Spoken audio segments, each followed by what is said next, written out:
Nurses in Yorkshire have been trained in the art of nipple tattooing to help breast cancer patients feel complete after undergoing surgery. Read more too. A piece of me was missing. Yorkshire mums battle with breast loss after cancer surgery, boosting care for women who have battled breast care through new support for nipple tattoos. Picture Julia Sunderland from Bosom Friends, breast care nurse specialist Charlotte Ward, consultant surgeon Andy Williams, plastic surgery trauma sister Tammy Bingham. Charity Bosom Friends, which supports cancer patients, has funded the training for 2 staff at the Bradford Teaching Hospital's NHS Foundation Trust. Breast care nurse specialist Charlotte Ward and plastic surgery trauma sister Tammy Bingham will now be taking over the service, helping women who have been affected by breast cancer.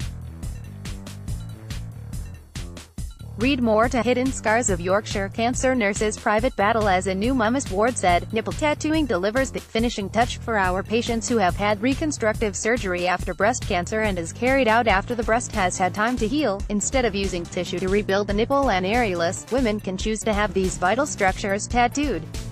Alternatively, a nipple can be reconstructed with local tissue and then only the areolas tattooed. Nipple tattoos are similar to real tattoos in that we use semi-permanent dye inserted into the skin. The finished tattoo is incredibly realistic and our patients are delighted with the results as it makes them feel complete. It's a really important part of the patient's recovery and, as health professionals, gives us valuable one-to-one time with the women in the final stage of their treatment.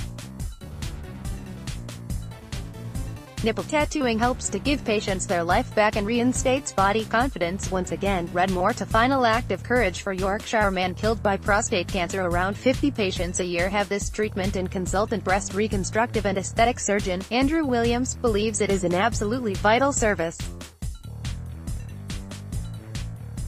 He added that he was delighted that the trust now has not 1 but 2 nurses proficient in nipple tattooing, as previously this was a skill that had been historically performed by doctors. Mr. Williams added, to reconstruct a breast you have to reconstitute every single part of the breast, and it has to be appropriate to each individual patient's body habitus, as well as being a match to the other breast. A nipple and an areolas are an essential part of any breast reconstruction, and the tattoos are literally the finishing touches to a patient's journey with us. It's absolutely vital that the NHS provides this service as part of breast reconstruction following a cancer diagnosis, as women often get very down and many can't even look at their bodies in the mirror. Yet when they get their nipple tattooed, it's as if a weight has been lifted off their shoulders and you see them smile again, which is fantastic. Let's block ads.